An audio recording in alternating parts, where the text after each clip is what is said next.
todos hacemos o decimos algo que puede ser reprochable ante la opinión de los demás. Me he dado cuenta que hay gente que parece que está todo el día en el computador buscando qué es lo que dijo este predicador, qué es lo que dijo este otro, para después publicar, fulano dijo esto, fulano se equivocó en esto otro. ¿Cuántas veces usted emitió juicio contra personas que no conoce, que ni siquiera viven en el país donde usted vive y que no tienen ningún antecedente de las cosas que se le están acusando?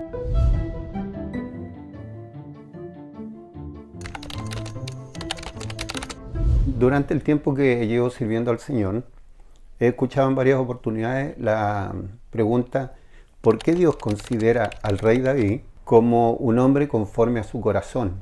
Y esto producto de que, bueno, la vida de David fue una vida de un hombre guerrero, un hombre de lucha, que cometió muchos asesinatos en batalla y que construyó su reino a través de las guerras y victorias que tuvo. Y la verdad, las cosas que el hacerse la pregunta es válida. ¿Por qué Dios lo considera conforme a su corazón? Pero hay dos experiencias que vivió David con una misma persona que grafican, yo creo, que lo que de verdad había en el corazón de David para que agradara a Dios.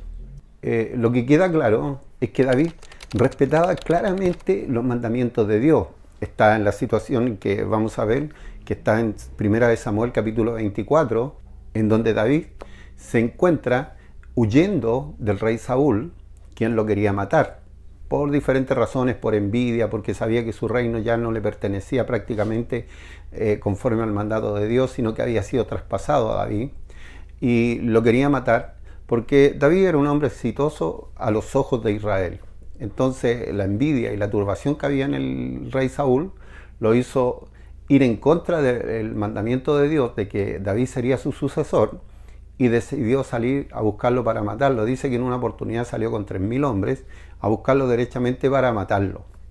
Bueno, sucedió, y esto está relatado en 1 Samuel capítulo 24, lo ideal sería que usted leyera el capítulo completo para que se enterara de toda la situación, pero David está escondido en una cueva, descansando, oculto de ser perseguido, y toca la coincidencia que también llega el rey Saúl a ese sector y entra a la cueva para descansar con sus hombres, qué sé yo, pero él entra, dice, para relajarse un poco y estar ahí. Entonces, en esta situación David se encuentra en donde sus consejeros más cercanos, sus soldados más cercanos, los hombres fieles que luchaban con él, le dicen: esta es la oportunidad que Jehová te ha entregado a tu enemigo en tus manos. Y yo creo que cualquiera de nosotros pensaría lo mismo. O sea, viene alguien que me quiere matar, y yo, que soy un guerrero, tengo la oportunidad de matarlo y se me acaban los problemas. Y no solo se me acaban los problemas, sino que puedo tener y obtener el reino que me había sido prometido por Dios. Entonces, de verdad, los consejos que le daban sus soldados eran los más acertados que uno podía encontrar. Pero aquí es donde uno se encuentra con el corazón de David, con lo que él pensaba en su relación con Dios. Y esto es muy relevante. Cuando Dios busca a las personas, desea tener una relación individual con cada uno de nosotros. Y en este momento David refleja lo que hay en su corazón con respecto a obedecer la palabra de Dios. Y vamos a leer un versículo que nos demuestra claramente qué es lo que hizo David. Ahora es tu oportunidad. Los hombres le susurraron a David hoy: el Señor te dice, te aseguro que pondré a tu enemigo en tu poder, para que hagas con él lo que desees. Entonces David se le acercó sigilosamente y cortó un pedazo del borde del manto de Saúl. Pero comenzó a remorderle la conciencia por haber cortado el manto de Saúl. El Señor sabe que no debería haberle hecho esto a mi Señor y Rey. Dijo a sus hombres: que el Señor me libre de hacerle tal cosa a mi Señor, el Rey, y atacar al ungido del Señor, porque el Señor mismo lo ha elegido. Aquí se refleja el corazón de David. ¿Un consejo sabio de sus compañeros? Sí, pero la reacción de David es aún mayor. Él sabe que el rey David había sido puesto por Dios, es decir, era el ungido de Jehová, el rey de Israel, puesto por Jehová, Dios de Israel. Entonces él no va contra esto. E incluso él va como para tener un testimonio de que estuvo cerca, porque después en el relato del capítulo usted sabrá por qué él corta el trozo del manto, pero aún eso lo perturba. O sea, él dice, que Dios tenga misericordia de él por haber hecho eso a su Señor, el Rey, al ungido de Jehová. Entonces aquí hay un corazón plenamente agradecido de Dios y sometido a la palabra que él ha establecido. Bueno, después se desarrolla de que Saúl se arrepiente, le dice a David que no lo va a perseguir más, pero bueno, pasó el tiempo y vuelve una misma situación, y esto lo encontramos en el capítulo 26, en donde de nuevo David está oculto, arrancando del rey Saúl, y ahora ya también lo tiene a su merced, porque ellos acamparon en el campo, dice que durmió él y rodeado por sus hombres, pero todos dormían, todos se quedaron dormidos, y de nuevo los consejeros le dicen: este es tu momento. E incluso a uno le dice: si tú no lo quieres matar prácticamente porque no quieres levantar la mano, voy yo y yo lo mato.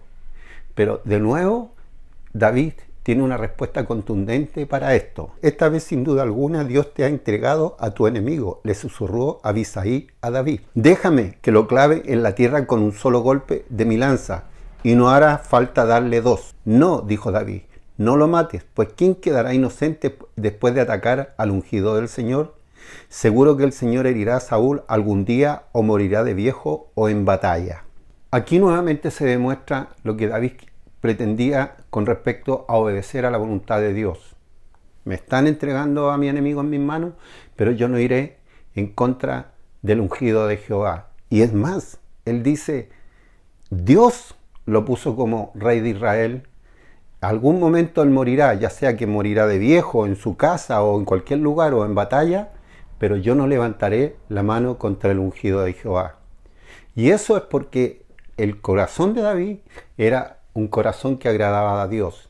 Bueno, con esto David demuestra claramente que él obedece a Dios, que su primera posición ante la vida es obedecer los mandamientos de Dios.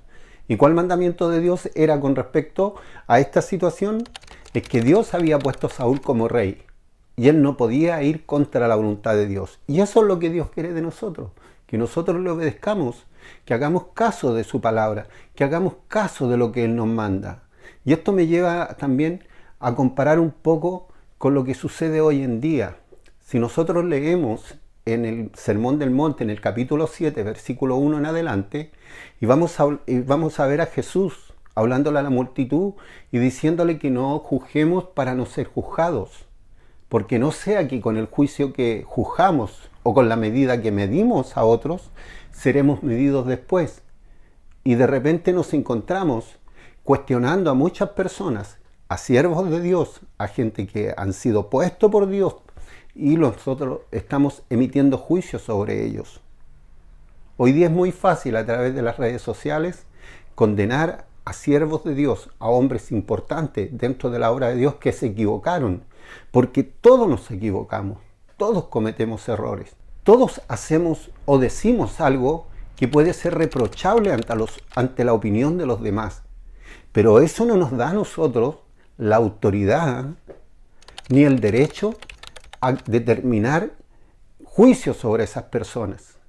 Me resulta muy doloroso escuchar a gente que cuando algún pastor se equivoca o dice alguna cosa equivocada o hace algo equivocado que no tiene tanta relevancia, pero como que le están buscando en las redes sociales, me he dado cuenta que hay gente que parece que está todo el día en el computador buscando qué es lo que dijo este predicador, qué es lo que dijo este otro, para después publicar: fulano dijo esto, fulano se equivocó en esto otro, y vamos dándole juicios y condenaciones y mandándolas al infierno. Me dolió mucho cuando un pastor se refiere a otro pastor porque no está de acuerdo, como es su ministerio, que no es un ministerio que esté equivocado simplemente porque no es de la forma que a él le gusta, parece, lo trata de engendro del infierno. O sea, ¿con qué derecho yo puedo tratar a un hermano, a un siervo de Dios en esa forma? O sea, tengamos cuidado, no sea que mañana usted esté siendo juzgado por causa de haber emitido juicio contra otras personas. Entonces, cuando lo cuestionen, cuando lo juzguen, cuando a lo mejor lo pongan en una situación en que a usted le parezca desagradable y que son injustos con ustedes, mire hacia atrás cuántas veces usted emitió juicio contra personas que no conoce, que ni siquiera viven en el país donde usted vive y que no tienen ningún antecedente de las cosas que se le están acusando. Es más, si hay algún pastor que ha cometido errores, si ha cometido alguna falta, Dios mismo se encargará de sacarlas a la luz si ese hombre no se arrepintió, si ese hombre siguió en su pecado o en su falta, porque Dios no va a cubrir nada, pero Él va a ser el que saque o ponga a los hombres que Él ha determinado para dirigir cierta obra en este mundo.